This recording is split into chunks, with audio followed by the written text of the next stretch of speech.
बहुत समय पहले की बात है। चंद्रकुंज नाम का एक शांत, प्यारा और चांद जैसा चमकता राज्य हुआ करता था। उस राज्य के राजा थे राजा समर। दयालु, न्यायप्रिय और अपनी प्रजा से सच में दिल से प्यार करने वाले। लोग कहा करते थे, ऐसा राजा भाग्य से मिलता है। राजमहल में एक बहुत ही अनोखी चीज थी, एक पुराना सुनहरा सिंहासन। उस पर रहस्यमयी नक्काशियां बनी थीं, जैसे वो किसी पुराने राज को छुपा रही हों। कभी कभी लगता था जैसे सिंहासन खुद फुसफुसाता है, पर किसी ने उसे सच में बोलते हुए कभी नहीं सुना। फिर एक रात कुछ ऐसा हुआ जिसने पूरे महल की दुनिया बदल दी। तेज हवाएं चलने लगीं, बिजली आकाश को चीर ली थी, महल की खिड़कियां कांप रही थीं।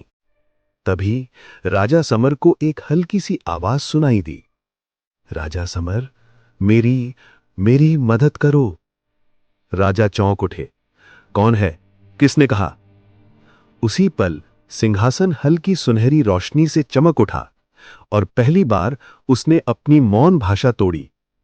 मैं इस राज्य का जादुई संरक्षक सिंहासन हूं, लेकिन मैं एक पुराने श्राप से बंधा हुआ हूं। जब तक ये श्राप नहीं टूटेगा, तुम्हारे राज्य पर एक बड़ा खतरा मंडराता रहेगा। राजा का दिल धक से रह गया। कैसा खतरा? सिंहासन की आवाज भारी हो गई। जादुई जंगल का छाया दैत्य जाग चुका है। वो चंद्रकुंज को अंधेरे में डुबो देगा। उसे रोकने का एक ही उपाय है, मेरी खोई हुई शक्ति को वापस लाना। राजा समर निडर थे। उन्होंने तुरंत अपना कवच पहना, तलवार उठाई और अपने वीर घोड़े अर्जुन पर सवार होकर अंधेरी रात में निकल पड़े। रास्ते में उनके साहस की परीक्षा लेने को 3 अद्भुत चुनौतियां खड़ी थीं। पहली चुनौती थी भूल भुलैया नदी। उस रात नदी का पानी ऊपर की ओर बह रहा था, मानो प्रकृति ने अपने नियम बदल दिए हों। लेकिन राजा समर घबराए नहीं। उन्होंने पानी के बहाव को ध्यान से पढ़ा और सही रास्ता चुनकर नदी पार कर ली।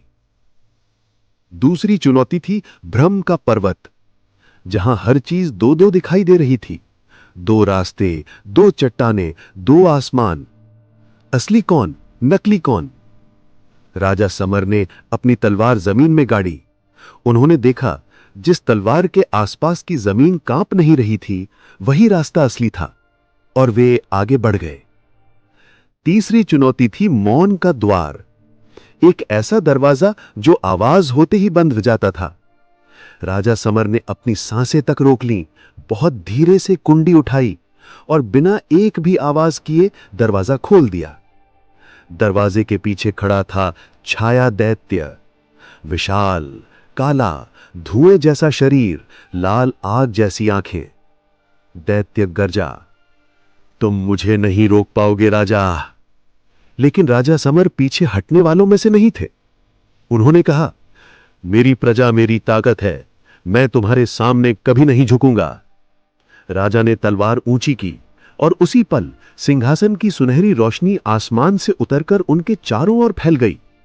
उनकी तलवार जादुई चमक से भर गई। एक ही बार एक तेज चमक, पाक! छाया दैत्य धुएं में बदलकर गायब हो गया। दैत्य के हारते ही सिंहासन का श्राप टूट गया। महल फिर से सोने जैसे प्रकाश से जगमगा उठा।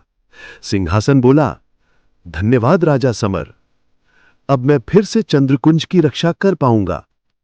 बादल छट गए, आकाश साफ हो गया और पूरा राज्य खुशी से भर गया। लोग जयकारा करने लगे, राजा समर अमर रहें, राजा समर अमर रहें। उसके बाद तो कभी भी चंद्रकुंज राज्य पर कोई अंधेरा हावी नहीं हो पाया।